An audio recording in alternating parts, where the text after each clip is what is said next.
شو میں ساتھ دینے کا شکریہ سیٹ صاحب. دوسری طرف ایک اور معاملہ جو ایران اور امریکہ کے درمیان اس وقت چل رہا ہے، جس کو لے کر مذاکرات کے مختلف ادوار ہوئے اور اب ایک بار پھر بات چلی گئی ہے کہ ایران کی جانب سے جو چیزیں کنوے کی گئیں عمان کی ثالثی میں وہ امریکہ تک پہنچ چکی ہیں اور اب امریکہ نے اس پر جواب دینا ہے. دوسری طرف امریکہ کی جانب سے جنگ کے جو تلوار ہے وہ بھی ایران پر مسلسل لٹک رہی ہے، لیکن ہوپ فل ہیں ایرانی مذاکرات کار کہ اب کی بار بات بن جائے گی. آپ کو بھی ایسے لگتا ہے؟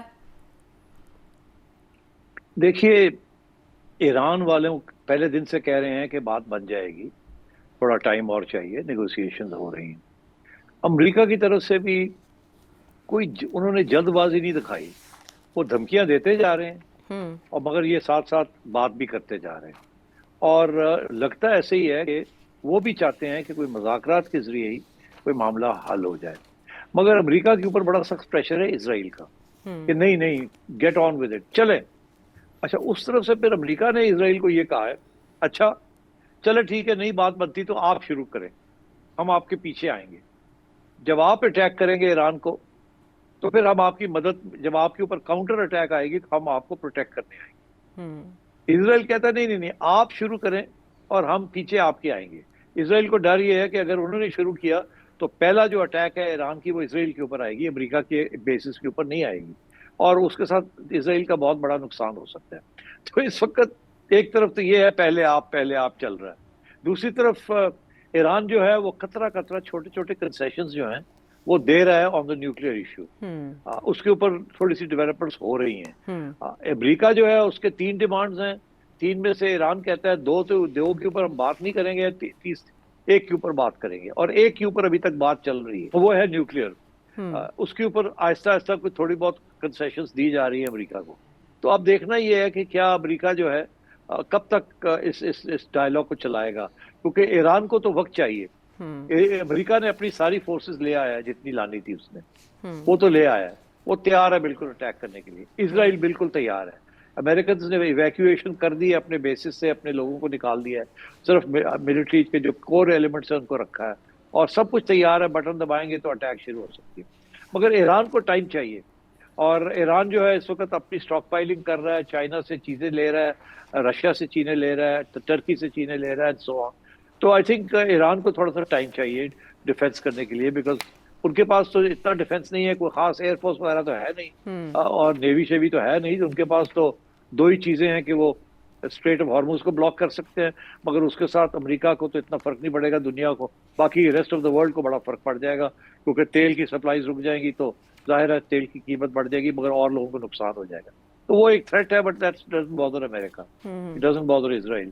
باقی جو ہے وہ that is the other issue کہ کتنی ان کے پاس میسائلز ہیں اور کہاں تک وہ پہنچتی ہیں اور کتنا ڈیمیج وہ کر سکتی ہیں. تو یہ ہے ادھر جو مسئلہ ہے ان کا، اسرائیل کا اور امریکہ کا. اسرائیل کے سارے جو ڈیفنس کے جو اکوپمنٹس ہیں اور اٹیک کے اکوپمنٹس ہیں وہ سارے ویپنز امریکہ سے آتے ہیں. امریکہ جو ہے اس کو پریشانی اس بات کی ہے، اور اس کے جو کمانڈرز ہیں، chairman joint chiefs of staff ہے، اس نے جو رپورٹ دی ہے ٹو ڈونلڈ ٹرمپ، وہ یہی کہا کہ دیکھیے آپ you can't afford to do this. اگر آپ نے اس جنگ کا حصہ بنے اور یہ جنگ تھوڑی دیر چلی تو آپ کے پاس جو سارے ہتھیار ہیں یا جو ویپنز ہیں، جو ایمونیشن ہے، وہ سب ختم ہو جائے گی. اور اگر کل کو چائنا نے کچھ کیا تائیوان میں تو آپ کے پاس تو ہتھیار ہی نہیں ہوں گے، آپ کے پاس ایمونیشن ہی نہیں ہوگی، آپ کس سے لڑیں گے جا کے چائنا کے ساتھ. تو آپ کم سے کم کچھ چیزیں رکھنی پڑتی ہیں، اور اگر یہاں آپ پھنس گئے تو بڑے مسئلے بن جائیں گے. ہم شارٹ ٹرم کے اندر اپنی آرسینل کو بڑھا نہیں سکتے ہم. تو آئی تھنک ان کے بھی اس قسم کے پرابلمز ہیں. مگر اسرائیل بہت پریشر ڈال رہا ہے کہ یہ وقت آ گیا ہے کہ لیٹس فنش آف ایران. تو اب دیکھنا یہ ہے کہ امریکہ کیا کرے گا، ایران کیا کرے گا.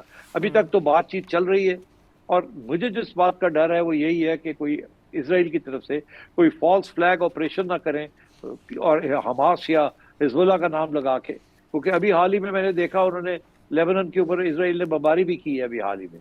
تو اس لیے لگتا ہے ایسے ہے کہ وہ فرنٹ بھی ابھی تک کھلا ہے، اور ابھی تک حماس کو ڈسارمامنٹ تو سوال ہی پیدا نہیں ہوتا کہ وہ ہو جائے. تو اگر کوئی ایسی سچویشن ہو گئی تو پھر شاید اسرائیل یہ کہے کہ ٹھیک ہے جی ہم پہل کرتے ہیں، ہمیں موقع مل گیا ہے اور آپ پیچھے آئے. اگر اسرائیل نے پہل کی اور ایران نے کاؤنٹر اٹیک کیا تو امریکہ کو آنا پڑے گا جنگ کے اندر، تو پھر یہ جنگ پھیل جائے گی. ٹھیک ہے، لیکن بہرحال اب جو ایران کی جانب سے لچک شو کی گئی ہے اس پہ جائزہ لینا ہے امریکی حکام نے، جس کے بعد اس پر مزید پیش رفت ہو سکتی ہے. یعنی جنگ کے بادل اپنی جگہ منڈلا رہے ہیں، لیکن سیٹھی صاحب پہلے سے تو جنگ کا خطرہ کم ہوا ہے. یہ نہیں کہا جا سکتا. دیکھیے خطرہ تو بہت زیادہ ہے، مگر بات چیت بھی ہو رہی ہے، مگر بات ایک پوائنٹ پہ ہو رہی ہے. امریکہ کہتا ہے تینوں پوائنٹس کے اوپر کریں، وہ کہتا ہے دو اگلے پوائنٹ جو ہے، ایک تو نیوکلیر کا ہے وہ ٹھیک ہے، مگر دوسرا جو ہے کہ اپنی جو میسائل ہے اس کو بھی ہمارے حوالے کریں نا، یہ بھی کام کریں. ہمیں دھمکی ہے کہ یہ آپ ہماری تک آپ کی میسائل تو امریکہ تک پہنچ سکتی ہے، اس کے اوپر بھی کنٹرول کو ہمیں دیں، موقع دیں ٹو مانیٹر دس. اور آخری ہے وہ تو ظاہر ہے that is the other issue کہ جی حماس اور حزب اللہ اور یہوٹیز کو آپ اسسٹنس دینی بند کریں آپ کے جو پراکسیز ہیں. میرا اپنا یہ خیال ہے کہ ایران جو ہے وہ کمٹ کر دے گا کہ آخری سٹیج پہ کہ ہم پراکسیز جو ہیں ان کو نہیں کریں گے. یہ ایک ہو سکتا ہے، یہ ممکن ہے، یہ ہو سکتا ہے، کرے یا نہ کرے آئی ڈونٹ نو اندر کی نیگوسیشنز کتنی اسٹرانگ جا رہی ہیں، کتنا پریشر ہے امریکہ کے اوپر ٹو سیٹل دس.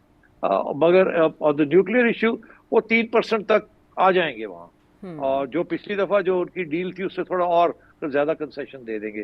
جو ڈیل ہوئی تھی اوباما کے ذریعے اور وہ پھر ڈونلڈ ٹرمپ نے آ کے ختم کر دی، اسی ڈیل کو تھوڑا سا ریوائیو کر دیں گے اور شاید اس میں تھوڑی سی اور سختی کر دیں. مگر یہ کہ جی جتنا ان کے پاس یورینیم ہے یہ ہینڈ اوور کر دیں، یہ ہینڈ اوور نہیں کریں گے. وہ شاید انسپیکشن الاؤ کر دیں گے، اس قسم کی چیز کر دیں گے. بٹ بات یہ ہے کہ یہ تو اپنی جگہ آج ڈیل کرنا چاہے تو امریکہ کر سکتا ہے، مگر امریکہ کے اوپر بڑا پریشر بہت ہے اسرائیل کا. اچھا ایک طرف، دوسری طرف ڈونلڈ ٹرمپ کو پتا ہے کہ امریکنز جو ہیں انکلوڈنگ اس کے جو اپنا ووٹ بینک ہے امریکہ کے اندر، وہ نہیں چاہتے کہ یہ جنگ میں جا کے ایران کے ساتھ جنگ کرے. اس وقت 75% امریکن پاپولیشن جو ہے وہ نہیں چاہتی کہ جی یہ پولز بتا رہے ہیں کہ وہ جا کے امریکہ جو ہے ایران کے اوپر حملہ کرے اور ایران کے ساتھ کوئی لمبی چوڑی جنگ کرے جس کے ساتھ امریکن باڈی بیگز آنی شروع ہو جائیں پھر ایک دفعہ وہاں. تو اس قسم کے پریشرز اور کاؤنٹر پریشرز ہیں. میں سمجھتا ہوں کہ یہ سارا فیصلہ جو ہے نا وہ ڈونلڈ ٹرمپ کرے گا اور اسی طریقے کے ساتھ کرے گا جیسے وہ پہلے کرتا ہے، امپلسو. لیکن بیہائنڈ دا سین تو اسرائیل ہوگا نا، اسرائیل ہوگا جس کی انگلی کے اشارے پر امریکہ ایسا کرے گا. ہاں مگر اگر وہ اسرائیل کے خلاف فیصلہ کرتا ہے کہ ہم نے ایران کے اوپر نہیں حملہ کرنا، پھر تو بات یہ ہے کہ اس قسم کی سچویشن کے اندر بہت سے آپشنز ہوتے ہیں. ضروری نہیں ہوتا کہ وہ ہر بات اسرائیل کی مانے، اگر ماننی ہوتی تو اب تک مان لی ہوتی. تو اس لیے آپشنز ہیں ان کے پاس، اس کو اپنی کنسٹیٹیوئنسی کا بھی دیکھنا ہے، ڈومیسٹک پالیٹکس کا بھی دیکھنا ہے، اس کی اپنا فلسفہ جو ہے not to get involved in wars. اب آپ فار ایگزامپل یہ پاکستان اور افغانستان کی جنگ جو چھڑ گئی ہے، اب آپ دیکھیے گا امریکہ گیم کھیلیں گے، ابھی کہیں گے ہم روکتے ہیں اس چیز کو. اس کے ساتھ امریکہ کو طالبان کے ساتھ انٹری مل جائے گی، جس کی میں آپ کو پوائنٹ آؤٹ کر رہا ہوں. اگر امریکہ کو طالبان کے ساتھ انٹری مل گئی تو پھر آپ دیکھیے گا کیا ہوتا ہے، نئی گیم شروع ہو جائے گی وہاں. اس کا ایک مطلب یہ بھی نکالا جا سکتا ہے کہ سیریا کے بعد ایک اور پراکسی بیٹل فیلڈ کی تلاش تھی امریکہ کو، اور وہ افغانستان کی صورت میں اسے دوبارہ میسر ہو جائے گا. مل سکتی ہے، بیکاز افغانستان بہت امپورٹنٹ پوائنٹ ہے for against Russia and against China, دونوں طرف. اگر امریکنز واپس پہنچ جاتے ہیں ان سم وے اور دی ادر، اگر طالبان ہندوؤں سے اور یہودیوں کے ساتھ کر سکتے ہیں تو کرسچنز کے ساتھ کیوں نہیں کر سکتے؟ ٹھیک ہے کہ نہیں؟ اور اگر ان کی پراکسیز کے ساتھ وہ کر سکتے ہیں، امریکہ کی پراکسیز کے ساتھ اسرائیل اور انڈیا، تو پھر وائی ناٹ ڈائریکٹلی ود امریکہ. تو اس لیے یہ جو بات ہوتی تھی نا کہ وہ ہمارا ایئر بیس ہمیں واپس دے دیں، ایئر بیس واپس دے دیں، اور میں کہتا تھا یہ نہیں ہو سکتا، وہ نہیں دیں گے. میں غلط تھا. یہ بالکل ممکن ہے کہ آگے گوئنگ فارورڈ شاید امریکہ کی اور ان کی کوئی مکمکہ ہو جائے اس کے بارے میں بھی، اور وہاں وہ کوئی اس قسم کا لسٹنگ پوسٹ بنا دیں جو کہ پاکستان اور رشیا اور China, Iran, so you know, تو اٹس پاسبل. ابھی بہت سی چیزیں اس وقت چیس بورڈ جو ہے نا وہ کھلا ہوا ہے، بڑی چیزیں موو ہو رہی ہیں ایک وقت. بٹ آئی تھنک اگلے 3 4 مہینے کے اندر اندر چیس بورڈ کلیئر ہو جائے گا، پتہ چل جائے گا کون کیا ہے، کس کے مورے کہاں ہیں. تو سر صاحب اتنی بڑی جغرافیائی تبدیلیوں میں جو پاکستان کی حکومت ہے، آپ کے خیال میں اس کو ادراک ہے کہ سچویشن کسی بھی طرف جا سکتی ہے، اور اس سلسلے میں پاکستان کی خارجہ پالیسی کن بنیادوں پر استوار ہونی چاہیے؟ ہم نے دیکھا کہ 2 مارچ کو جوائنٹ سیشن پارلیمنٹ کا کال کیا گیا ہے، لیکن گلوبلی اتنی تیزی سے تبدیلیاں ہو رہی ہیں کہ اس معاملے پہ نہ ہم پارلیمنٹ کو ان سیشن دیکھتے ہیں، وہاں پر زیادہ تر عمران خان صاحب کی صحت کے بارے میں بات ہوتی ہے، تنقید ہوتی ہے حکومتی پالیسیز پر، اس سے زیادہ نہیں۔ تو پاکستان کی عوام کو اعتماد میں لینا یا پاکستان کی خارجہ پالیسی کے حوالے سے ایجنڈا واضح کرنا کتنا ضروری ہے؟ دیکھیے، آپ انڈر ایسٹیمیٹ نہ کریں اپنی اسٹیبلشمنٹ کو، آپ سیاستدانوں کو انڈر ایسٹیمیٹ نہ کریں۔ یہ اگر ہم یہاں بیٹھ کے تبصرے کر سکتے ہیں جن کے پاس پوری انفارمیشن نہیں ہے، تو ان کے پاس پوری بہتر انفارمیشن ہے، انہیں پتہ ہے چائنا کس حد تک سپورٹ کرے گا، انہیں بہت سی اور باتوں کا پتہ ہے، انہیں پتہ ہے ایران کے ساتھ کیا مذاکرات ہیں، کیا ہو سکتا ہے کیا نہیں ہو سکتا۔ تو مجھے یہ توقع میری یہی ہے اور امید یہی ہے کہ دے آر فلی اویئر، اور وہ صحیح قسم کے فیصلے کریں گے، بیکاز وہ پرانے زمانے والے فیصلے جو ہے وہ بالکل نل اینڈ وائڈ ہو گئے ہیں۔